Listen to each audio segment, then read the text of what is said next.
बलिहारी बलिहारी बोलो, बलिहारी नंदलाल की। बलिहारी बलिहारी बोलो, बलिहारी नंदलाल की।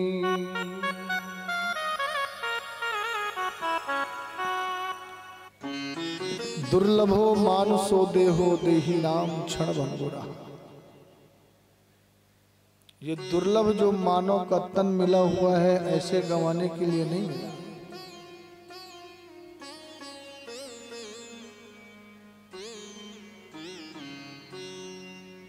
जिस समय हमारा विश्वास भागवत में हो जाएगा उस समय भगवान पर भरोसा हो जाएगा और फिर किसी धन ऐश्वर्य के पीछे भगने की आवश्यकता नहीं है, घर बैठे मिलेगा। आप थोड़ा सा परिश्रम करेंगे उसमें आपको बहुत सारा लाभ होगा। और जब तक भरोसा नहीं है तो कितना बड़ा दौड़ लीजिए पर आपको मिलता वही है जो छोटे से में मिलता है।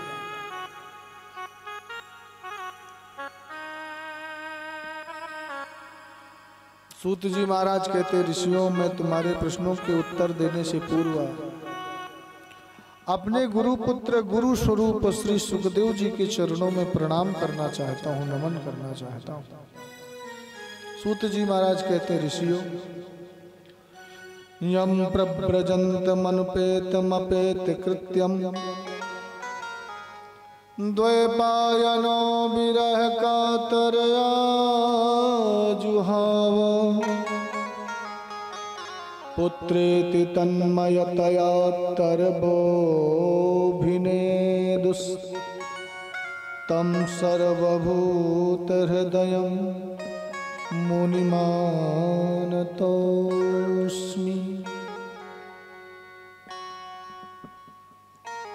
वो सुखदेव जो मातृगर्भ में 12 वर्ष रहे, एक दिन माता बिटपा ने कहा, स्वामी मेरे गर्भ से वेद के मंत्र उच्चारण हो रहे हैं और ये गर्भ में बैठा हुआ पुत्र बाहर निकलने का नाम ही नहीं ले रहा। 12 वर्ष पूरे हो गए। व्यास जी ने कहा, पुत्र बाहर आओ, पर फिर भी नहीं आए। नहीं आऊंगा। क्यों? क्योंकि मुझे पता है कि बाहर आने से माया अपने बस में कर लेगी। भगवान की माया बड़ी विचित्र है। तो कैसे आओगे अंदर? कब तक बैठे रहोगे? तुम्हारे माँ को कष्ट हो रहा है। बोले नहीं नहीं, हम अंदर मस्त बैठे हुए हैं, भजन चल रहा है, अंदर बैठे बैठे हमें बड़ा सुकून मिल रहा है? मतलब जो भगवान को पाने वाले हैं ना, जो भगवत रसिक हैं, वो गर्भ में भी आनंद का अनुभव कर रहे हैं कि हम यहाँ सुख शांति से हैं। क्योंकि बाहर ये संसार में लग जाएंगे, कहाँ पाओ कहाँ से लाओ, बीबी बच्चे घर दुकान मकान है, सब में लगना पड़ेगा। इससे अच्छा यहाँ मस्त है, केवल भजन ही करना पड़ रहा है। भाई मीरा भाई के पास क्या नहीं था? कौन सा सुख ऐसा है जो महाराज राणा के पास नहीं था?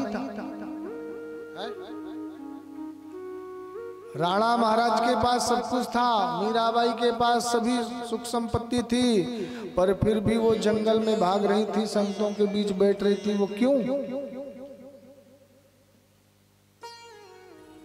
क्योंकि उन्हें उस राज्य में वो नहीं मिल रहा था जो मिलना था, उन्हें मिलना चाहिए था। मेरे तो गिरधर गोपाल दूसरो न कोई। तो मीराबाई को राणा का महल फीका लगने लग गया, छोड़कर भाग गई। व्यास जी ने कहा, पुत्र बाहर आओ। सुखदेव जी ने कहा, यदि मायापति स्वयं आकर कह दें कि मेरे माया का असर तुम पे नहीं होगा, तभी मैं बाहर आऊंगा। और सज्जनों, मेरे भगवान को आना पड़ा अपने भक्त के लिए। भगवान स्वयं आए और भगवान ने कहा, सुखदेव बाहर आओ, मैं तुम्हें वचन देता हूं कि मेरी माया का असर तुम पे नहीं होगा। तब स्वामी सुखदेव जी बाहर आए। और बाहर जब सुखदेव जी आए तो बैठे नहीं। जिसके शरीर में 4 अंगुल की कौपीन नहीं है, जो केले की लंगोटी लगा रखे हैं पत्ते की, सीधे वन की ओर दौड़ पड़े, चल गए।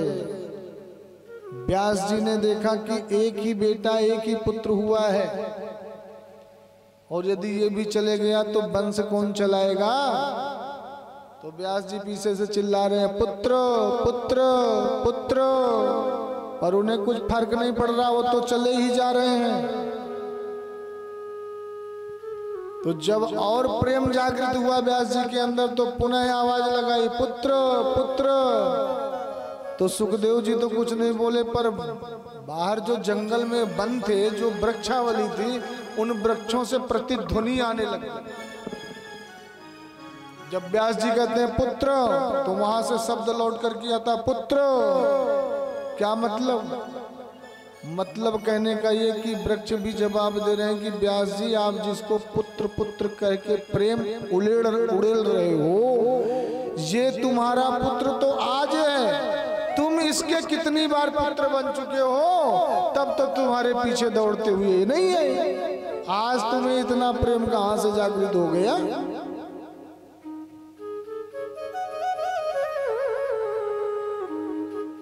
फिर दौड़े, नहीं समझ में। हे सुख मत जाओ, मत जाओ, हे सुख